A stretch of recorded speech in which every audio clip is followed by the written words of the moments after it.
Oi, gente, eu sou Sandro Vasconcelos. Quando eu era criança, aos 6 anos, eu descobri que Papai Noel não existia. E eu descobri que esse ser mitológico não existia de uma forma bem interessante. Meu pai contratou um artista, um Papai Noel, que iria até a nossa casa e entregaria os presentes a todos nós. Estávamos eu, meu irmão e vários primos, por parte de pai principalmente. E até, esse Papai Noel ia chegar e tal, e minha mãe, ela escondeu os presentes no fundo da casa. Tinha um quintal grande atrás e era bem escuro. Tinha uma espécie de um telhadinho lá, ela colocou embaixo ali desse puxadinho os presentes. E ela achou que a gente não ia encontrar os presentes. A gente tava brincando ali em torno da casa e a gente resolveu ir até o fundo do quintal, mesmo escuro. E eu encontrei os presentes lá. Eu peguei as caixas, lá estava escrito lá, Marcelo, um dos meus primos, Sandro, meu presente, Derli, meu outro primo, Eduardo, etc. Tá? Então quando eu vi aquilo, eu percebi que Papai Noel não existia. Eu pensei assim, como que os presentes chegaram antes do Papai Noel? Então eu liguei os pontos, usei a lógica, no caso, mesmo com 6 anos, e percebi, Papai Noel não existia. Então eu comecei a falar para os meus primos, o Papai Noel não existe e tal. E eles, claro que existe, não sei o que você está falando. Eles ficaram bravos comigo, Falar que Papai Noel não existe bem no dia do Natal, prestes a ganhar presente e tal.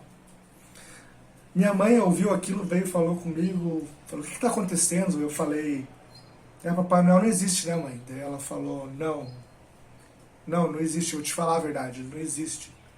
Ela abriu o jogo, falou a verdade, mas ela falou que não era para eu estragar, digamos, a fantasia dos demais primos ali do... Meu irmão, claro, já sabia, meu irmão é 6, 7 anos mais velho, mas meus outros primos, alguns mais ou menos na mesma faixa de idade, alguns um pouco mais novo, outros um pouco mais velho, mas eu não peguei, daí não falei, tá? Daí chegou o Papai Noel e tal, eu percebi ali, daí você começa a ver, que a barba é falsa e tal, você pega e liga os pontos e, Papai Noel não existe. Então foi um choque, eu tentei falar, ninguém acreditava, então você fica sendo aquela voz solitária no deserto ali. Só que assim, ainda eu acreditava em Deus e continuei acreditando até meus 34 anos, hoje eu estou com 45. E hoje eu percebo que Deus é uma espécie de Papai Noel de adulto, tá? Um ser bom, um ser que vai te recompensar, o presente é a vida eterna, etc. E com o tempo eu fui percebendo, ligando os pontos também, que Deus não existia, sabe? Foi bem chocante para mim, ainda é, tá? Eu queria que ele existisse, seria muito bom ter uma vida eterna, saber que a gente vai passar o perrengue aqui, mas vai ser recompensado. Mas infelizmente isso não existe, tá? Eu não posso dizer 100% de certeza que não existe, porque não tem como provar que não existe, tá? Mas assim, se você ligar os pontos, relacionar a mensagem cristã, que eu era cristão, ou a mensagem de outros deuses também, ao dia a dia, você percebe, como diz o Salatiel Júnior, que é um outro canal de um ateu, que a realidade massacra Deus. Por quê? Porque a mensagem fala de um Deus de amor, um Deus que ouve orações, um Deus que é presente na vida das pessoas, etc.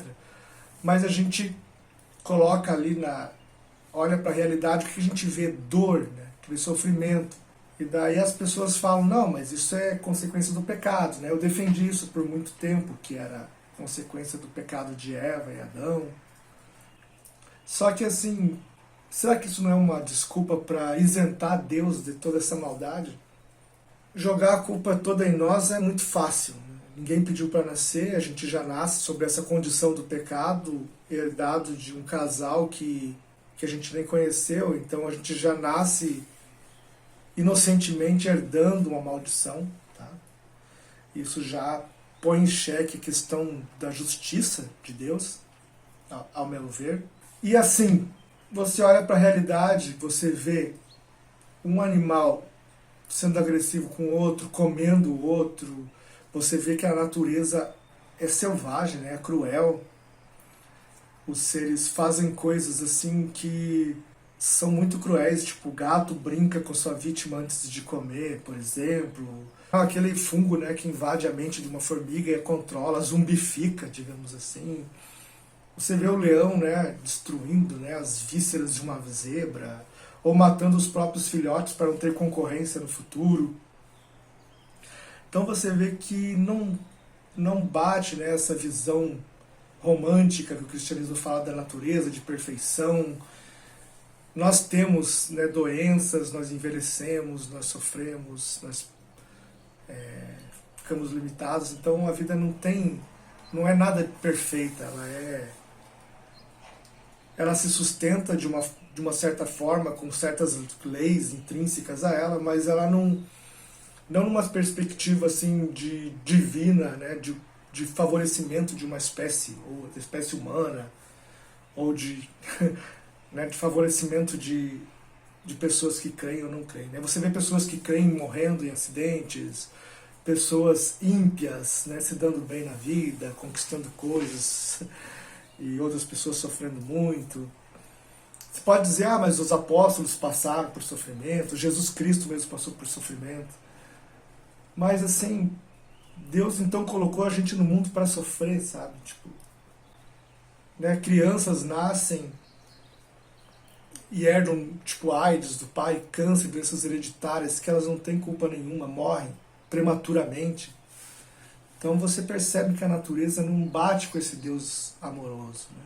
Daí fala, não, mas no futuro você vai ser recompensado, vai ter a vida eterna e tal.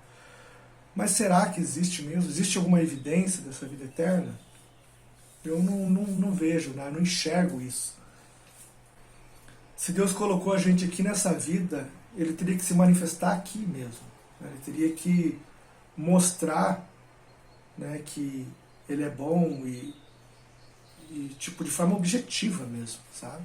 Não dessa forma, aconteceu, a pessoa que acreditava em Deus morreu num acidente, mas é um mistério de Deus. Não existe isso, sabe? Já mistério de Deus. As coisas têm que ser objetivas, têm que ser claras. Por que aconteceu, por que não aconteceu, certo? Porque é difícil a gente crer no escuro assim, sabe?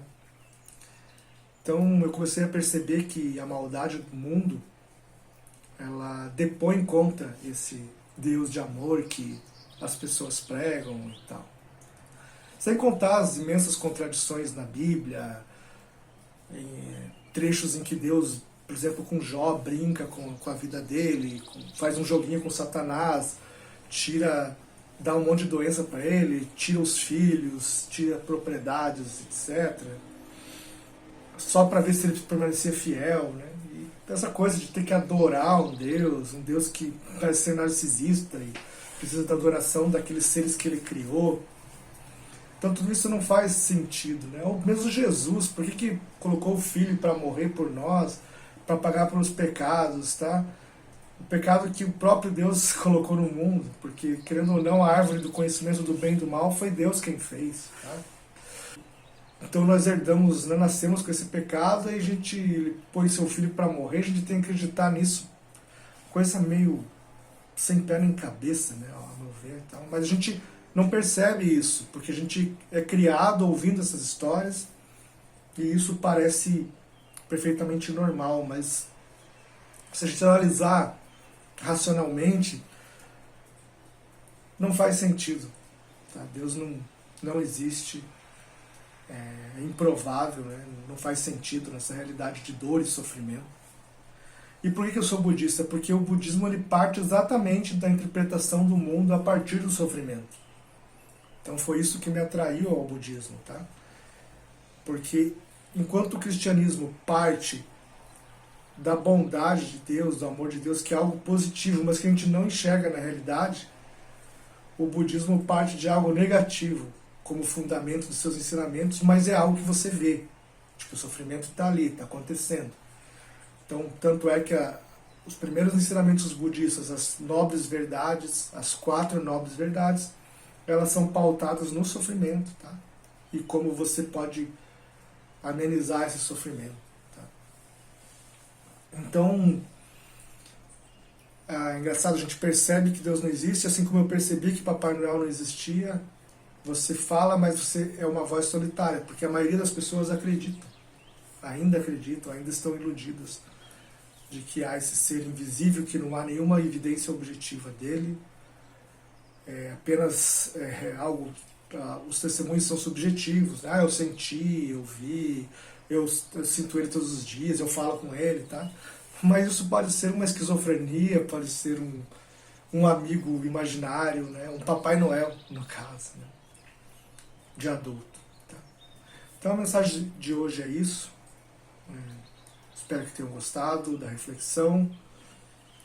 E tentem enxergar a vida a partir do sofrimento e a partir do sofrimento desenvolver a sua espiritualidade, que é muito mais palpável do que essas promessas bíblicas de curas, né? Você vê pessoas que morrendo de câncer que curavam na igreja, né? Ou que cantavam sobre curas e milagres, mas não aconteceram na própria vida delas. Então, isso depõe contra a existência de um Deus. Beleza, gente? Um grande abraço.